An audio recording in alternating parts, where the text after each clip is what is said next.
नमस्कार, स्वागत है आपका चीजें हिंदी टॉपर्स में। आज हम क्षितिज भाग 2 जो हिंदी कोर्स 1 क्लास 10th के लिए निर्धारित पुस्तक है उसके गद्य खंड का यह तीसरा पाठ है लखनवी अंदाज। इसके लेखक हैं यशपाल। इसके हम प्रश्नोत्तर करने जा रहे हैं। इस पाठ का डिटेल एक्सप्लेनेशन यानी पूर्ण व्याख्या वाला जो वीडियो है वो पहले ही इस चैनल पे अपलोड हो गया है। तो जिन बच्चों को पाठ के बारे में नहीं पता है वो पहले वहां से वो वीडियो देख लें, पाठ को अच्छी तरह से समझ लें, फिर आपको प्रश्न उत्तर बहुत अच्छे से समझ में आ जाएंगे।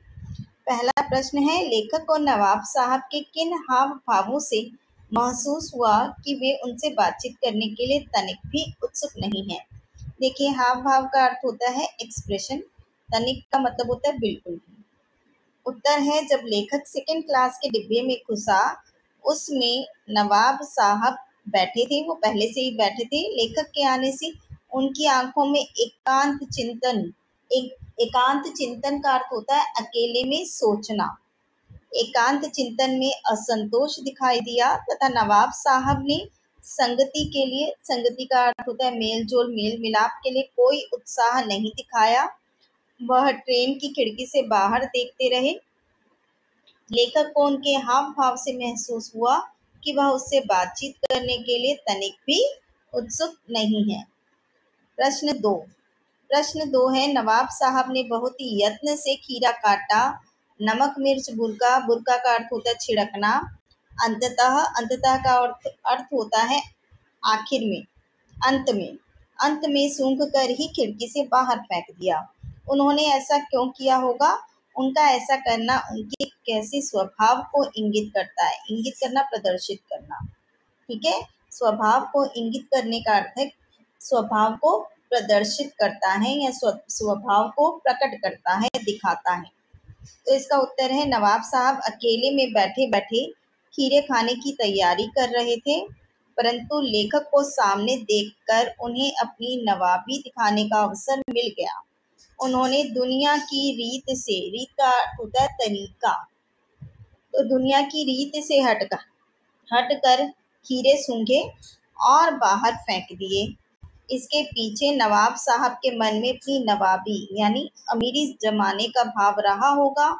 वे अपनी झूठी शान का दिखावा करना चाह रहे होंगे। यह पूरा पाठ जो है नवाब की झूठी शान दिखाने पर ही केंद्रित है। प्रश्न नंबर 3 है, बिना विचार, घटना और पात्रों की भी क्या कहानी लिखी जा सकती है? यशपाल के इस विचार से आप कहाँ तक सहमत हैं? यशपाल है पाठ के लेखक और ये प्रश्न जो है बहुत ही ज़्यादा इम्पोर्टेंट है। यह बोर्ड की परीक्षा में कई बार पूछा जा चुका प्रश्न है। इसका उत्तर है, हम यशपाल के विचारों से सहमत हैं। बिना घटना, बिना पात्र और बिना विचार के कहानी नहीं लिखी जा सकती। ये सभी कहानी के आवश्यक तत्व हैं। जब घटना ही नहीं होगी तो यह कैसे पता चलेगा कि क्या हुआ? बिना पात्रों का अर्थ होता है कैरेक्टर्स, ठीक है। बिना पात्रों के कुछ होगा कैसे, घटेगा कैसे? कहानी में कोई ना कोई विचार, बात या उद्देश्य भी अवश्य होता है, क्योंकि इनके बिना कोई भी कहानी नहीं बन सकती। प्रश्न नंबर 4, आप इस निबंध को क्या नाम देना चाहेंगे? देखिए, निबंध जो है वो इस पाठ की विधा है। विधा होती है लिटरेचर की फॉर्म्स। जो लिटरेचर की फॉर्म्स होती है, जैसे निबंध हो गया, उपन्यास हो गया, कहानी, कविता, ये लिटरेचर की अलग अलग फॉर्म्स है, तो इसे हिंदी में हम विधा कहते हैं। अगर आपसे यह प्रश्न पूछा जाए कि लखनवी अंदाज पाठ की विधा क्या है, तो हम उसका आंसर लिखेंगे निबंध। तो पाठ का हम और क्या नाम देना चाहेंगे, वे है, हम इस निबंध को ये नाम देना चाहेंगे, दिखावटी जिंदगी, झूठी शान, क्योंकि यह पूरा निबंध नवाब द्वारा उसकी झूठी शान का दिखावा करने पर केंद्रित है। आप कोई और नाम भी इसमें दे सकते हैं। अब प्रश्न नंबर 5 है रचना अभिव्यक्ति का। रचना अभिव्यक्ति के प्रश्न भी बहुत ही महत्वपूर्ण होते हैं, ये इन्हें भी करना चाहिए। नवाब साहब द्वारा खीरा खाने की तैयारी करने का एक चित्र प्रस्तुत किया गया है। इस पूरी प्रक्रिया को अपने शब्दों में व्यक्त कीजिए, यानी नवाब साहब ने खीरे को जो धोया, काटा, सूंघा, फेंका, इस पूरे प्रोसेस को, पूरी प्रक्रिया को हमें अपने ओन वर्ड्स में लिखना है, अपने शब्दों में लिखना है। इसका उत्तर है, नवाब साहब के सामने तौलिए पर कुछ ताजे कच्चे खीरे रखे हैं। धीरे से उन्होंने तौलिए को उठाया, झाड़ा और बिछाया। फिर सीट के नीचे से पानी का लोटा उठाया जो उन्होंने पहले से ही रखा हुआ था। उस पानी से खिड़की के बाहर खीरे धोकर वापस तौलिए पर रखे। उनकी जेब में एक चाकू था तो जेब से चाकू निकालकर खीरे का सिर काटा, उसका झाग निकाला। फिर बड़ी कलाकारी से यानी बड़े अच्छे तरीके से उसे काट कर उसकी फाके बनाई। उन पर जीरा, नमक और लाल मिर्च की सुर्खी बुरकी। सुर्खी बुरकी का मतलब होता है पाउडर छिड़कना। तो ये था इस प्रश्न का उत्तर। अब हम चलते हैं इसी के दूसरे पार्ट यानी ख पर। किन किन चीजों का रसास्वादन का मतलब होता है स्वाद का आनंद लेना, करने के लिए आप किस प्रकार की तैयारी करते हैं। यानी कि किसी एक जो है आपको पूरी रेसिपी बतानी है जो आपको बहुत ही स्वाद लगती है, उसका आनंद लेने के लिए आप क्या तैयारी करेंगे, उसको किस तरह से बनाएंगे। तो यहाँ पर मैंने खीर का लिया है, आप कोई और भी ले सकते हैं। हम खीर का रसास्वादन करने के लिए दूध को भगोने का अर्थ होता है पतीले में डालकर गैस पर चढ़ाते हैं। जब दूध उबलने लगता है तब हम उसमें चावल डाल देते हैं। चावल दूध में कुछ पकते हैं, दूध गाढ़ा हो जाता है, गाढ़ा होता चला जाता है। बाद में उसमें चीनी मिला देते हैं। काजू बादाम भी पकती खीर में डालते हैं। इससे स्वादिष्ट खीर तैयार हो जाती है। आप कुछ और भी लिख सकते हैं, जरूरी नहीं कि आपको यही उत्तर लिखना है। जो आपको खाने में जिसको आनंद आता हो आप वो भी यहाँ पर ले सकते हैं। प्रश्न नंबर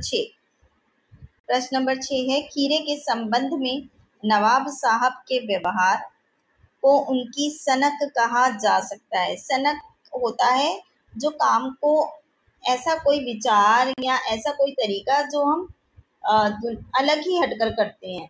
सनक जो है नकारात्मक भी होती है, सकारात्मक भी होती है। नकारात्मक सनक वो है जिस तरह से हम काम करें उसका कोई अर्थ नहीं बनता, वो फिजूल की सनक होती है। सकारात्मक अर्थ होती है जो बड़े बड़े परिवर्तन लेकर आ जाती है। तो इस प्रश्न में यही दिया गया है, नवाब साहब के व्यवहार को उनकी सनक कहा जा सकता है। आपने नवाबों की और भी सनकों और शौक के बारे में पढ़ा होगा, किसी एक के बारे में लिखिए। तो हम यहाँ पर उत्तर लिख सकते हैं, खीरे के संबंध में नवाब साहब के व्यवहार को उनकी सनक ही कहा जा सकता है। नवाब लोग प्रायः का मतलब होता है अक्सर फिजूल खर्च करने का शौक रखते हैं। फिजूल खर्च मतलब बिना बात के पैसों को खर्च करना, व्यर्थ में, बेकार में। कई नवाब अपनी झूठी शान एवं अकड़ का प्रदर्शन मतलब दिखाने के लिए अजीबोगरीब शौक पाल लेते हैं। उनकी इस आदत के कारण उन्हें बुरे दिन भी देखने पड़ जाते हैं, क्योंकि वो बहुत सारा पैसा इसी में गवा देते हैं और फिर बाद में उन्हें पैसों की तंगी से जूझना पड़ता है। आज का अंतिम और इस पाठ का 7वां प्रश्न, क्या सनक का कोई सकारात्मक रूप हो सकता है? यदि हाँ तो सनकों का उल्लेख करें। जैसे मैंने भी आपको बताया था, सकारात्मक और नकारात्मक दोनों तरह की सनकें होती हैं। हाँ, सनक का सकारात्मक रूप हो सकता है। सनक का सकारात्मक रूप किसी काम को पूरा कराता है। यह आत्मविश्वास बढ़ाकर अच्छे से परिवर्तन लाती है तथा नव निर्माण का मतलब होता है कुछ नया बनाना का काम करती है। इसके 2 पॉइंट हम लिखेंगे। पहला है, देश रक्षा में अपने प्राण वे व्यक्ति ही गंवाते हैं जिन्हें देशभक्ति की सनक होती है। दूसरा है, बछेंद्री पाल की सनक ही थी कि वे एवरेस्ट की चोटी तक जा पहुंची। तो ये थे इस पाठ के प्रश्न उत्तर। यदि आपको जो है ये समझ में आए हों और पाठ का जो है आप पूर्ण व्याख्या जो वाला वीडियो जो है वो ज़रूर देखिए। यदि पाठ समझ में आए तो इस चैनल को लाइक कीजिए, सब्सक्राइब कीजिए और वीडियो को जो है अपने दोस्तों में शेयर कीजिए। अगर नहीं आपको अच्छा लगता है तो कोई बात नहीं, आप कमेंट करके भी मुझे अपने सजेशन दे सकते हैं।